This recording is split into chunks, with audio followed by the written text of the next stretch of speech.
여러분 다락방 하면 혹시 어떤 이단에 관련된 교육을 좀 받으셨거나 그것에 대한 정보를 알고 계신 분들은 아실 텐데 우리나라에 이 다락방이라는 이름을 가지고 활동하는 이단이 있습니다. 해외로도 막 진출합니다.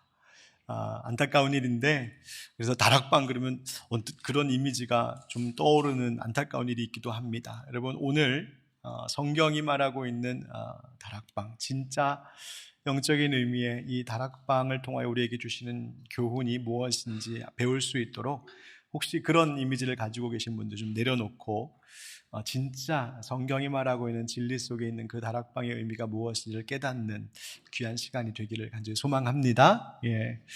여러분, 오늘은 부활절 7번째 주일입니다. 예수님께서 부활하심을 기뻐하는 기쁨의 50일 여정을 마무리하는 이제 한 주가 됐는데요. 그런데 여러분, 그렇다고 해서 이제 부활절기가 끝난 것이 아닙니다. 왜냐하면 교회는 그저 예수님 살아나셨다 그거 한번 외치고 그것을 기념하는 행사 한번 하고 그런 것으로 부활을 기념하는 공동체가 아니기 때문입니다. 교회는 계속해서 예수님 그 부활의 생명 안에서 살아가는 예수님의 몸된 공동체이기 때문입니다. 그래서 교회는 부활절 이후부터 오순절 성령강림까지 50일의 날을 매우 중요하게 여겨왔습니다. 부활하신 예수님, 그래서 40일 동안 제자들에게 나타나 보이시며 하나님 나라 말씀을 전하시고 승천하실 때에 이제 성령을 보내주시겠다고 약속하셨는데 바로 그 시간 속에서 교회가 태어났습니다. 부활절 7번째 주일인 오늘이라는 시점과 오늘 본문의 이야기는 바로 예수님의 승천과 성령께서 오신 성령강림 사이에 있었던 제자들의 모습, 바로 교회를 생각하게 하는 말씀입니다.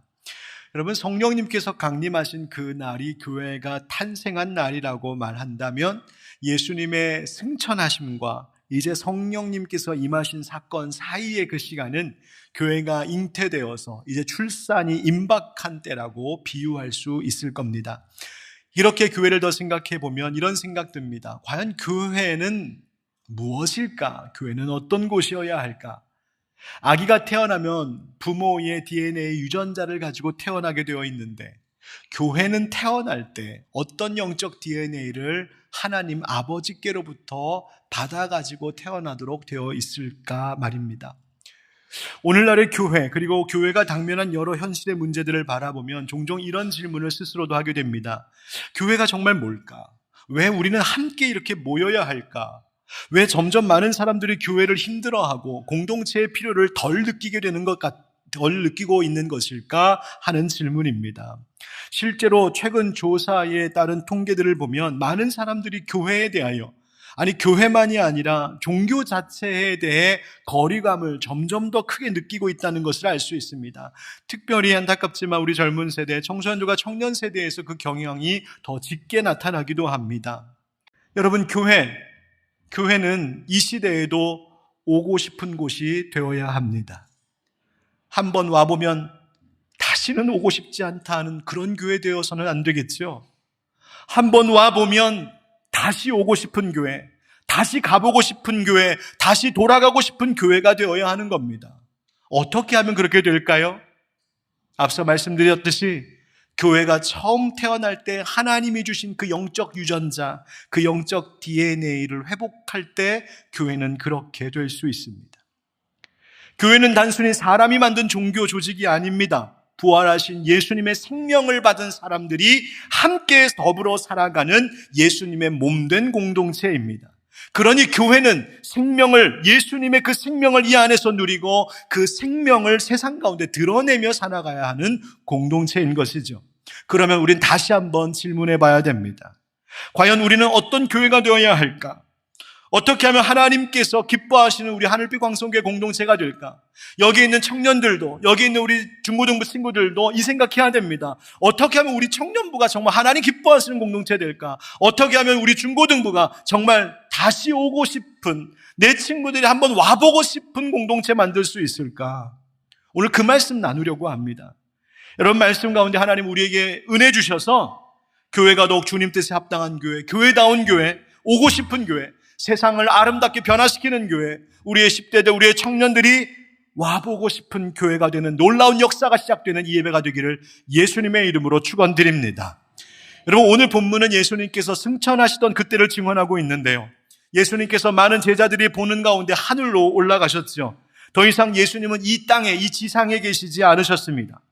그런데 놀라운 것은 제자들이 예수님이 떠나셨음에도 불구하고 흩어지지 않았다는 겁니다. 분명 두려움도 있었을 테고 불안함도 있었을 테고 앞으로 어떻게 될지 아무것도 몰랐을 것인데 그들은 놀랍게도 흩어지지 않고 다시 예루살렘으로 돌아왔습니다. 그리고 그들이 유하던 다락방으로 올라갔다고 성경은 기록하고 있습니다. 거기에 성령님이 오신 것이죠. 거기서 교회가 태어났습니다. 그래서 오늘 본문 말씀을 통해 교회는 다음과 같은 다락방이어야 함을 깨닫게 되는 겁니다. 한번 따라합시다. 다시 돌아올 다락방. 제자들이 예수님께 끝까지 질문했던 것 하나 있습니다. 오늘 보면 6절 말씀을 보니까 예수님, 이스라엘 나라를 회복하심이 이때이니까 묻습니다. 무슨 말이냐면 제자들은 예수님께서 부활하시고 승천하시는 그 순간까지도 여전히 이 땅, 이 지상에 있는 이스라엘이라고 하는 국가를 언제 로마의 압제로부터 자유하게 회복시킬 것인지 여전히 정치적 메시아로서 예수님을 바라보며 기대하고 있었다는 겁니다. 그런데 예수님께서 그들의 생각과 그들의 시야를 완전히 깨뜨리시는 말씀을 하시죠. 십자가에서 죽으시고 부활하신 목적, 그것은 단지 이스라엘이라는 한 국가, 한 민족의 정치적 회복, 그들의 자유, 그것만에 머물러 있는 것이 아니었다는 말입니다. 예수님 승천하시기 직전 하신 말씀이 바로 우리가 잘 아는 이 유명한 말씀입니다. 우리 8절, 9절 한번 다 같이 읽겠습니다. 시작. 오직 성령이 너희에게 임하시면 너희가 권능을 받고 예루살렘과 온 유대와 사마리아와 땅끝까지 이르러 내 증인이 되리라 하시니라. 이 말씀을 마치시고 그들이 보는데 올려져 가시니 구름이 그를 가리어 보이지 않게 하더라. 아멘. 예수님께서 왜 십자가에서 죽으시고 부활하셨는지, 왜 이 땅에 제자들, 사도들을 두시고 그들을 파송하시는 것인지 그 목적을 알게 하셨습니다. 그것은 그저 예루살렘 혹은 이스라엘이라고 하는 이 지상의 눈에 보이는 울타리를 초월하여서 그것을 뛰어넘어 온 열방, 온 세계 사람들에게 구원의 복음이 전해지도록, 그리고 보내지는 그들을 통하여서 교회를 온 세상 가운데에 예수님을 증언하는 공동체로 삼으시기 위하여 주님 이렇게 하셨노라고 눈을 뜨는 말씀을 들려주신 겁니다.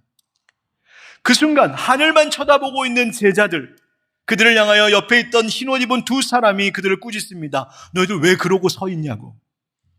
11절 말씀에 보니까 너희를 떠나서 하늘로 올라가신 예수님은 하늘을 올라가시는 것을 너희가 본 그대로 다시 오실 것이라고 이야기해 줍니다.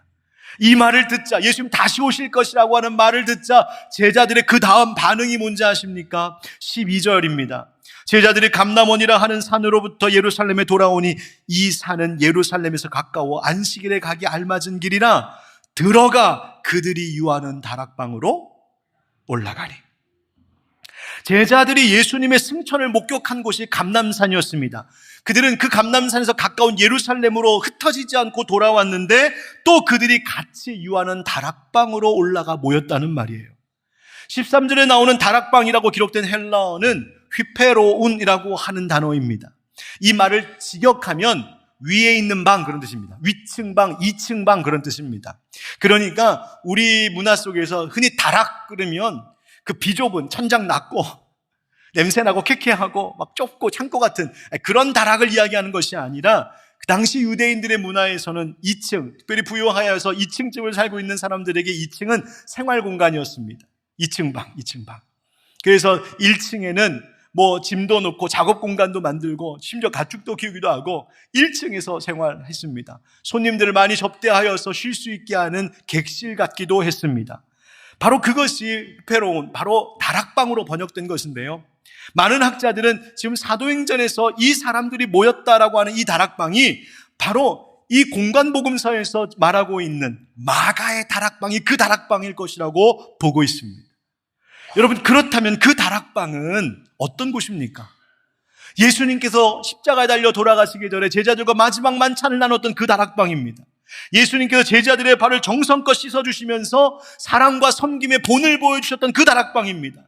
예수님께서 제자들에게 말씀하여 주시고 그들을 위해서 정성을 다하여서 기도하셨던 자리가 바로 그 다락방입니다. 제자들이 결국 그 은혜 받았던 자리로 다시 돌아왔다는 겁니다. 하나님께서 바로 그 다락방으로 다시 모인 사람들 위해 교회를 세우기 시작했습니다. 여러분, 왜 제자들이 다락방으로 돌아갔을까요? 예수님께서 잡히시던 그 밤에는 다 도망쳤던 사람들 아닙니까?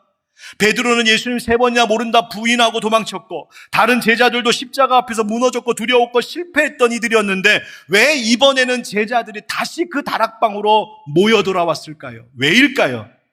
거기가 넓어서? 편안해서? 익숙해서? 아니요. 바로 그 다락방은 예수님의 사랑을 경험했던 은혜의 자리이기 때문이었습니다. 예수님께서 자기들을 끝까지 버리지 않고 끝까지 사랑하셨다는 것을 기억할 수 있는 그 자리. 예수님께서 자기를 배반할 제자들과 마지막 식사를 나누셨던 그 자리. 나 살려라 불이 나게 도망가 버릴 그 제자들의 악한 발을 씻겨주셨던 그 자리. 분명히 믿음에 실패할 사람들이란 것을 아시면서도 내가 저들을 끝까지 사랑한다고 말씀하시고 그들을 위하여서 하늘아버지께 기도하셨던 그 자리. 제자들은 결국 그 자리로 다시 돌아간 겁니다. 왜? 거기서 다시 시작하기 위해서. 여러분, 교회는 이런 다락방 같아야 합니다. 지치고 실패한 사람들, 힘들어하는 젊은이들이 얼마든지 다시 돌아올 수 있는 곳이어야 합니다. 정죄하기보다는 은혜를 베푸는 것을 경험하고 사람의 시선보다는 예수님의 따뜻한 눈빛을 느낄 수 있는 곳이 교회이어야 합니다. 오늘날 많은 사람들이 왜 교회를 떠나고 많은 젊은이들이 왜 떠나서 돌아오지 않는 걸까요? 물론 세상이 변했기 때문이기도 할 겁니다. 그러나 생각해 봅니다. 때로는 교회가 돌아오고 싶은 자리가 되어주지 못했기 때문은 아닐까 말입니다. 여러분, 교회는 언제나 돌아올 수 있는 자리여야 합니다. 내 집에 가면 마음이 참 편안한 것처럼, 어머니 품에 안기면 눈물 나는 것처럼 교회는 영혼이 다시 숨쉬게 하는 자리가 되어야 합니다. 그래서 세상에서 방황하다가, 세상에서 지쳐 있다가 순간순간 마음속에 그래, 다시 하나님 앞으로 가야지, 다시 교회 나가서 예배 드려야지, 다시 기도해야지, 그 마음을 살아나게 하는, 그 마음을 떠올리게 할 수 있는 교회였다면 그 교회는 분명 하나님 기뻐하시는 교회였을 겁니다. 하나님은 다시 돌아온 사람들 위해 새로운 일을 시작하시는 분이시기 때문입니다. 사람들이 단지 교회라는 건물을 떠나는 것이 아닙니다. 다시 돌아오고 싶은 공동체를 잃어버릴 때, 그런 공동체가 아니라고 여길 때 교회를 떠납니다. 어쩌면 사람들은 하나님에게서 멀어지기보다 하나님을 경험하지 못하는 공동체로부터 먼저 그 마음과 발걸음이 멀어져 버린 것일지 모릅니다. 그러므로 여러분, 우리 하늘빛 광성교회, 그리고 우리 청년부, 우리 중고등부, 다시 돌아오고 싶은 교회, 늘 다시 시작하게 하는 교회, 그런 마가의 다락방과 같은 교회가 되기를 예수님의 이름으로 축원드립니다. 그러면 그와 같은 교회가 되려면 어떻게 해야 될까요? 한번 따라할까요? 기다리고 기도하는 다락방. 본문을 보면 제자들이 단지 다락방에 모여있기만 한 것이 아니었지요. 우리 14절 말씀, 우리 14절은 우리 청년부, 그다음에 우리 중고등부 친구들만 같이 읽어보겠습니다. 14절만 읽어주세요. 시작!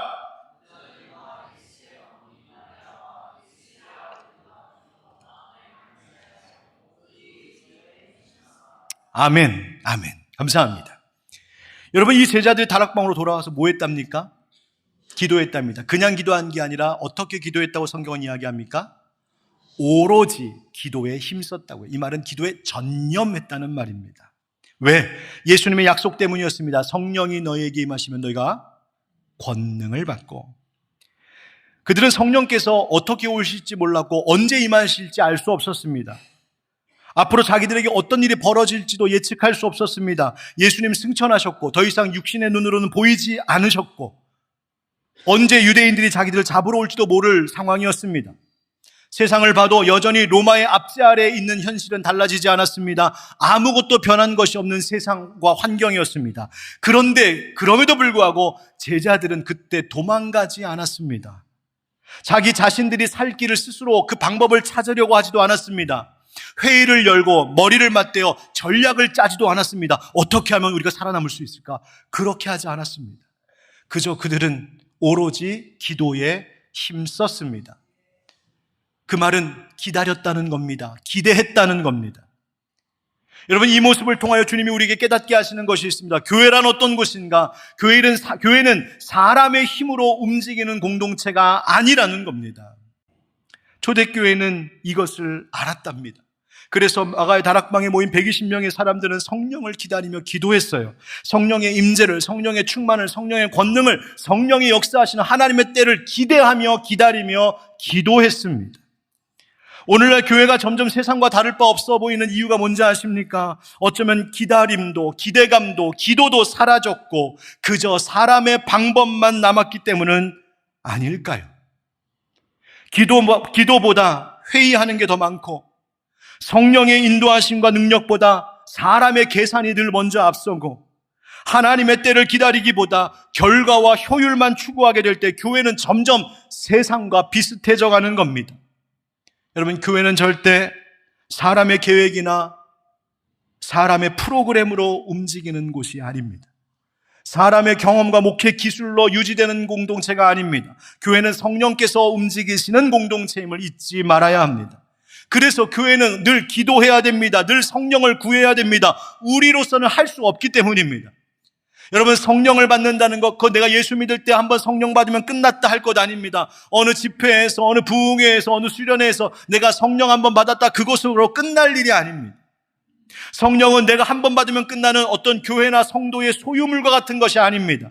겸손히 그저 오늘도 성령님, 오늘도 나와 함께 하시옵소서. 오늘도 내게 지혜 주십시오. 오늘도 성령님 나 인도해 주십시오. 오늘도 내게 새 힘 주십시오. 오늘도 성령님 우리의 가정과 우리의 교회와 우리의 자녀들에게 역사하여 주시옵소서. 날마다 구해야 할 하나님의 선물이 성령이십니다. 그런 교회가 될 때 교회는 진짜 다시 돌아오고 싶은 교회 되는 거죠. 기도하는 교회, 기대감이 있는 교회, 성령이 역사하는 교회. 여러분, 기다리고 기대하고 기도하는 공동체 위에 하나님 반드시 성령 부어주시고 우리를 세상 가운데 주의 복음의 증언자들로 살게 하실 줄 믿습니다. 마지막 따라합시다. 열고 환영하는 다락방. 여러분, 오늘 본문을 자세히 보면 다락방에 모인 사람들이 참 놀랍습니다. 13절 14절 보면 거기에는 예수님의 11 제자들만 있었던 것이 아니었습니다. 13절에 보니 들어가 그들이 유하는 다락방으로 올라가니 베드로, 요한, 야고보, 안드레와 빌립, 도마와 바돌로메, 마테와 및 알페오의 아들 야고보, 셀로신 시몬, 야고보의 아들 유다가 다 거기 있어. 여자들과 예수의 어머니 마리아와 예수의 아들과 더불어 마음을 같이하여 오로지 기도에 힘쓰더라. 모인 무리의 수가 약 120명이나 되더라. 아멘. 다락방에 여자들이 있었습니다. 그 중에는 예수님의 어머니 마리아도 계셨고 예수님의 형제들도 함께 있었습니다. 얼마나 놀라운 장면인지 아십니까? 당시 유대 사회는 철저하게 남성 중심 사회였습니다. 공적인 자리에 여성들은 함께 할 수 없었습니다. 늘 주변으로 밀려나야 했습니다. 그런데 교회가 태어나는 자리에는 여자 자매들이 있었습니다. 같이 기도하고 같이 기다리고 같이 성령을 사모하고 있었습니다. 그래서 신학자들은 기독교의 역사를 보면 여성 없이는 교회가 시작되는 것도 교회가 지금처럼 성장하는 것도 상상할 수 없었을 것이라고 평가하기도 합니다. 남녀 구별 없이 열어두었습니다. 또 예수님의 형제들도 있었단 말이죠. 예수님의 형제들은 처음부터 예수 믿던 사람들은 아니었습니다. 예수님의 공생애 동안에 그들의 형인 예수님을 제대로 이해하지 못했습니다. 어떤 때는 예수님이 하시는 일 말리러 오기도 하고 예수님 이상하다고 여기기도 했었습니다. 그런데 지금 어디에 있답니까? 그 형제들, 그 동생들이 함께 다락방에 모여 기도하고 있답니다. 제자들의 이름을 일일이 성경이 언급하고 있는 이유도 있습니다. 이 제자들, 본래 여러분 예수님 12제자, 이 마가의 다락방은 예수님 포함하여서 13명이 모였던 곳입니다. 그 중에 가룟 유다가 떠났죠. 12명 남아 있었습니다. 이제 예수님도 부활하시고 승천하셨던 11명 남았습니다. 모인다면 11명 모여야 할 곳에 120명이 모였답니다. 왜 그랬을까? 여러분, 이 11명의 제자들 중에는 마태와 그리고 셀로신 시몬이라고 하는 정치적으로 상극인 두 인물이 있었습니다. 마태는 세리 출신입니다. 당시 로마 식민 통치하고 있던 로마 정부에 고용되어서 동족의 돈을 착취하는 직업을 가졌던 사람. 그래서 민족의 반역자여 매국노처럼 취급받던 세리 일을 하던 레위 마태가 있었습니다. 반대로 셀로신 시몬이란 뭘 말하면 열심당원 시몬이라는 말인데, 열심당원은 어떤 사람들이냐면 가슴 속에 칼 하나 품고 늘 다니다가 로마, 자기들을 식민 통치하고 압제하고 있는 로마의 공직자를 보면, 혹은 그런 공직자들에게 협력하는 사람들을 보면 가서 위협하거나 암살까지 서슴지 않았던 소위 극렬한 민족주의자가 셀로신입니다. 열심당원. 그 중에 하나가 바로 이 시몬이었습니다. 그런데 정치적으로 완전히 상극인 이 두 인물이 지금 함께 다락방에서 손을 잡고 기도하고 있는 겁니다. 베드로, 요한, 야고보, 안드레, 그들은 갈릴리 어부 출신이지요. 배운 것 없습니다. 성격도 급합니다. 다혈질입니다. 반면에 빌립, 도마, 바돌로메 같은 사람은 성경에 보니까 추측하기에 매우 계산적이고 이성적인 사람들이었던 것 같습니다. 여러분 좋아하는 MBTI로 따지면 완전 극 T와 극 F. 전혀 성격이 다른 두 사람이 함께 다른 사람들이 모여 무릎 맞대고 기도하고 있습니다. 베드로 어떤 사람입니까? 예수님 모른다고 하고 도망친 대표적인 인물, 모르는 사람이 없었습니다. 그런데 그를 중심으로 그들이 모여 기도했습니다. 왜일까요? 왜일까요? 부활하신 예수님 만났기 때문입니다. 은혜를 경험했기 때문이에요. 여러분, 교회는 본래 그런 곳입니다. 여러분, 교회는 완벽한 사람들끼리 모이는 것도 아니고 나랑 똑같은 사람들끼리 모이는 것도 아닙니다. 은혜가 필요한 사람들 모이는 겁니다. 그래서 교회 안에는 어부도 있고 상인도 있고 지식인도 있고 엘리트도 있고 세리도 있고 열심당원도 있는 곳, 그런 곳이 교회입니다. 여자들도 있고 예수님의 가족도 있고 가진 자도 있고 없는 자도 있는 것이 교회입니다. 정치적 생각이 다른 사람도 있고 성격 다른 사람도 있고 나와 삶의 방식과 취향이 완전 다른 사람도 있는 곳이 교회입니다. 인간적으로 보면 얼마든지 부딪힐 수 있는 것, 그러나 부딪히지 않는 이유가 있답니다. 그것은 교회란 바로 더불어 마음을 같이하여 오로지 기도에 힘쓰는 공동체이기 때문입니다. 사도 바울은 갈라디아 3장에서 그래서 이렇게 말합니다. 너희는 유대인이나 헬라인이나 종이나 자유인이나 남자나 여자나 다 그리스도 예수 안에서 하나이니라. 여러분, 세상과 교회는 달라야 됩니다. 세상처럼 교회가 나와 다르다고 다 끊어버리면 세상과 다를 바가 없습니다. 나와 맞지 않는다고 떠나버리는 세상과 우리는 달라야 됩니다. 초대교회는 그렇지 않았답니다. 초대교회는 말 그대로 열린 다락방이었답니다. 은혜가 필요한 사람들에게 열려 있었고 예수님 기다리는 사람들에게 열려 있었고 성령을 사모하는 자들에게 열려 있는 다락방. 그래서 여러분, 교회는 어떤 곳이어야 하는지 아십니까? 교회에 누군가가 처음 왔을 때에 이런 마음 줄 수 있어야 됩니다. 나 여기 있어도 괜찮겠구나. 거기가 마가의 다락방이었습니다. 저는 우리 교회가 그런 교회가 되기를 간절히 소망합니다. 꿀벌이 꽃에 앉아있다가 떠날 때가 있습니다. 그 벌이 다시 꽃으로 돌아오게 하는 유일한 방법은 그 꽃이 시들지 않고 그 자리에서 계속해서 향기를 품어내는 것입니다. 교회는 이 자리에서 끝까지 예수의 향기를 바라는 공동체이어야 합니다. 우리 교회가, 우리 청년부가, 우리 중고등부가 그런 교회 될 때, 그런 영적인 마가의 다락방, 이 시대의 다락방이 될 때 하나님께서 이 위에 성령의 능력을 보여주시고 이곳을 통하여 하나님의 나라를 이루어 주실 줄 믿습니다.